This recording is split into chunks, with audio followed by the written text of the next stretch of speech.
হরিপুর গ্রামে মদন নামে এক গরিব কৃষক বাস করত। মদনের এই পৃথিবীতে আপন বলতে কেউ নেই। পাশের গ্রামের হরিশচন্দ্র মদনের দুঃসম্পর্কের কাকা। হেনা হলো মদনের বউয়ের নাম। হেনা খুব শান্ত স্বভাবের। মদন হেনাকে নিয়ে তার খড়ের চালের ঘরেই থাকত। মদন তার সামান্য জমিতে চাষ করে যা ফসল ফলাতো তা দিয়ে তাদের সংসার ভালো মতোই চলে যেত। মদনের ঘরের সামনে বিরাট এক নিম গাছ ছিল। গিন্নি, ও গিন্নি, কোথায় গেলে গো? এই যে এইখানে আমি। ওখানে বসে কি করছো তুমি? থালা বাসনগুলো সব কেমন নোংরা হয়ে আছে, এগুলো মেজে পরিষ্কার করছিলাম। এখন ওগুলো রেখে একবার এদিকে আসো দেখি।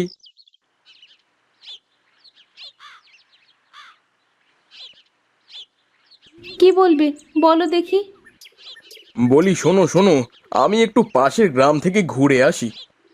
তা এখন এই সময়ে পাশের গ্রামে কি কাজে যাবে শুনি? হরিশ চাচার বাড়িতে যাবো একটু। এ বছরে মাঠে ভালো পানি জমবে, ধানের চাষ করলে ভালো ফল পাওয়া যাবে। দেখি গিয়ে হরিশ কাকার নিকট থেকে ধানের বীজ নিতে হবে। তা হরিশ কাকা তোমাকে ধানের বীজ দেবে? কি যে বলো, দেবে না কেন? আর তাছাড়া আমি তো আর ফ্রিতে নেব না, আমি বীজের বদলে টাকা বা ধানও তো দিয়ে দিতে পারি। এটা ঠিক বলেছ তুমি। ঠিক আছে, গিয়ে দেখো কাকা কি বলে। ঠিক আছে গিন্নি, আমি তাহলে চললুম। তুমি তাড়াতাড়ি রান্না শেষ করো, আমি বাড়ি ফিরে কয়টা মুখে দিয়েই মাঠে চলে যাব। আচ্ছা, তুমি সাবধানে যাও, আমি আমার হাতের কাজ শেষ করি। মদন পাশের গ্রামে যাওয়ার জন্য রওনা দিল। হেনা আবার থালা বাসন মাজতে চলে গেল। মদন বেশ মজার মানুষ। সে সব সময় প্রকৃতির সৌন্দর্যকে উপভোগ করতে ভালোবাসে। গ্রামের মাটির রাস্তা দিয়ে খালি পায়ে হাঁটা আর চারিদিকে পাখির কিচিরমিচির শব্দ, ধুলো মাটির গন্ধ গায়ে মেখে দক্ষিণের বাতাসে হেলতে দুলতে মদন চলতে থাকে। কাকা, ও কাকা, বাড়িতে কি আছেন? ও মদন, কি খবর বাবা, কেমন আছিস? হ্যাঁ কাকিমা, আপনাদের দোয়ায় ভালোই আছি। তা তোর বউ কেমন আছে? আসলি যখন ওকেও সাথে নিয়ে তো আসতে পারতি। আমি আসলে এসেছি কাকার কাছে একটা দরকারে। কাকা কি বাড়িতে আছে? তোর কাকা তো সেই সকালে বের হয়েছে, এখনো পর্যন্ত ফেরার নামই তো নেই। কখন আসবে কিছু বলে যায়নি? না, তেমন কিছু তো বলে যায়নি, তবে মনে হয় এখনই চলে আসবে। ওই তো তোর কাকা আসছে। কি রে মদন, কখন এলি? এই কিছুক্ষণ হলো কাকা, আপনার কাছেই এসেছি। তা বেশ বেশ, কি বলবি বল দেখি। সামনে তো বড় ধানের বছর কাকা, আমার তো ঘরে বীজ নেই, তাই আপনার কাছে আসলাম। ও, এই ব্যাপার। বলি ও গিন্নি, বীজগুলো কি বাইরে আছে নাকি?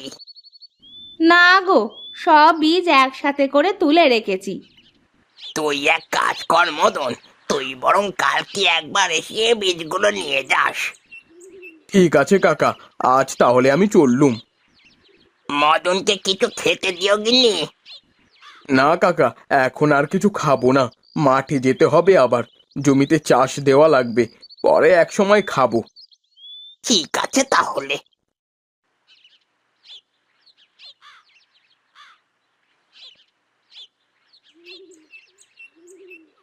কি গো, এত তাড়াতাড়ি চলে আসলে যে? হ্যাঁ গো গিন্নি, কাকার সাথে কথা বলেই রওনা দিয়েছি।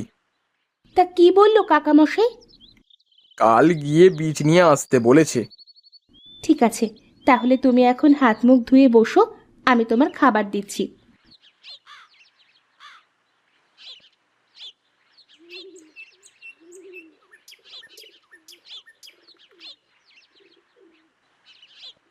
এই নাও, তুমি খাওয়া শুরু করো। পাখাটা নিয়ে আসো, একটু বাতাস করো দেখি, যা গরম পড়েছে।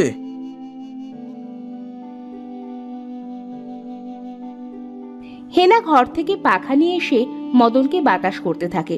মদন খেতে খেতে বাড়ির সামনের গাছে কিছু পাখি দেখতে পায়। মদন পাখিগুলোকে খাওয়ার জন্য কয়টা ভাত উঠানে ফেলে দেয়।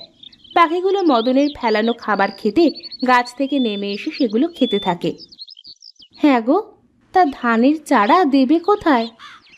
কাকার থেকে এক টুকরো জমি চেয়ে নেব। সেটাই ভালো হয় তাহলে।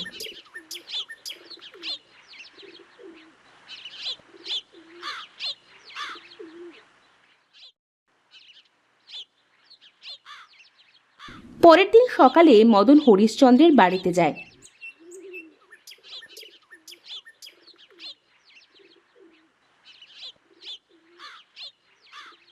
কাকা, ও কাকা, বাড়িতে আছেন? মদন নাকি রে? হ্যাঁ কাকা, কই ধানের বীজগুলো নিতে আসলাম। কই গগিনী, মদনের ধানের বীজগুলো এনে দাও দেখি। দাঁড়াও, এক্ষুনি এনে দিচ্ছি।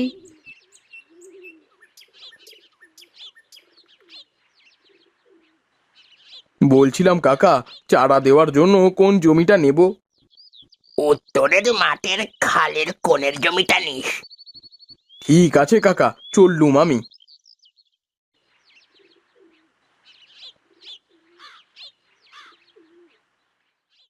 মদন বীজগুলো নিয়ে উত্তরের মাঠে চলে যায়।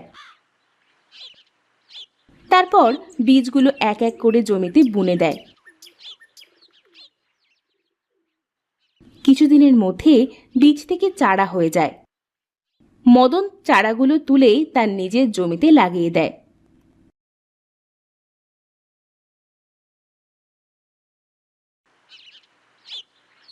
কি গো, জমিতে ধানের কি অবস্থা দেখে এলে? ধান ভালোই হয়েছে গো, এবার ধানে ফসল হবে। তাই যেন হয় গো, দিনকাল যা পড়েছে, কখন যে কি হয়। কই কয়টা চালমুড়ি দাও তো দেখি, পাখিগুলোকে একটু খেতে দিই। হ্যাঁ, ফসল ঘরে এনে সেখান থেকে মন খুলে পাখিদের খেতে দিও। হেনা ঘর থেকে কিছু চাল মদনকে দেয়।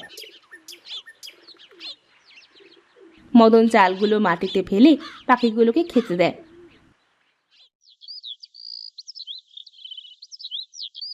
আমি রান্না করতে গেলাম, আমার আবার মেলা কাজ বাকি। ঠিক আছে গিন্নি, তুমি তোমার কাজ করো গিয়ে। হেনা তার কাজে চলে যায়। কিছুদিন পরে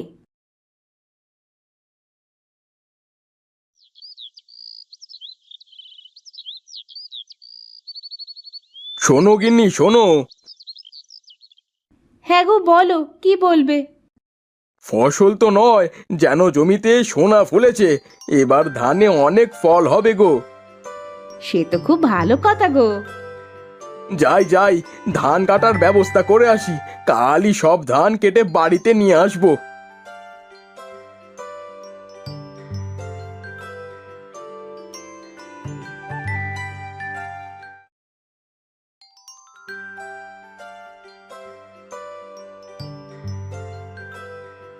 মদন পরের দিন সব ধান কেটে বাড়িতে নিয়ে আসে।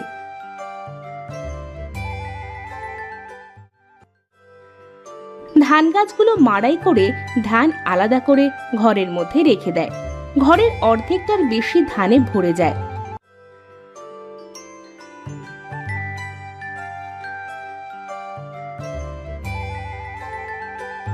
মদন আর হেনা সব কাজ শেষ করে রাতে ঘুমিয়ে পড়ে।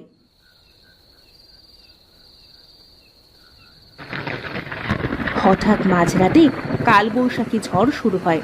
ঝড়ে মদনের বাড়ির সামনের গাছটার সব পাতা পড়ে যায়, শুধু ডালগুলো থেকে যায়। পরের দিন সকালে দেখো দেখো গিন্নি, গাছের পাতাগুলো কেমন সব পড়ে গেছে। গাছটাকে কেমন অসহায় মনে হচ্ছে। তাই তো দেখছি গো, সর্বনাশা ঝড়ে সব পাতাগুলো এইভাবে পড়ে গেছে।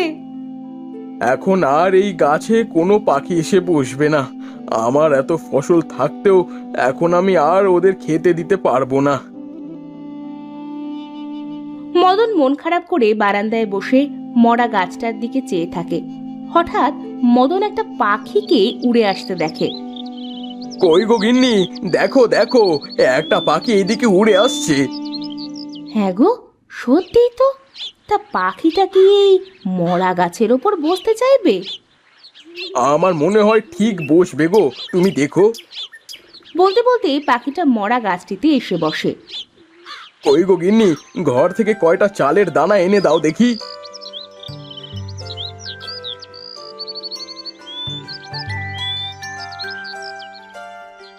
হেনা ঘর থেকে কয়টা চালের দানা এনে মদনকে দেয়।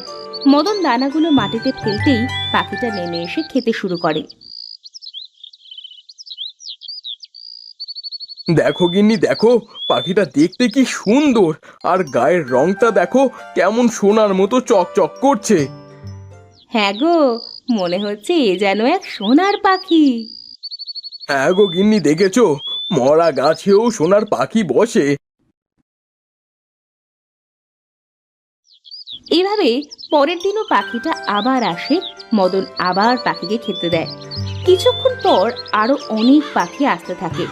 মদন সব পাখিগুলোকে খেতে দেয়। পাখিগুলো মদনের দেওয়া খাবার পেয়ে ওই মরা গাছটাতে গিয়ে সব ডালে ডালে বসে পড়ে। এভাবেই মদন ও হেনা বাস করতে থাকে।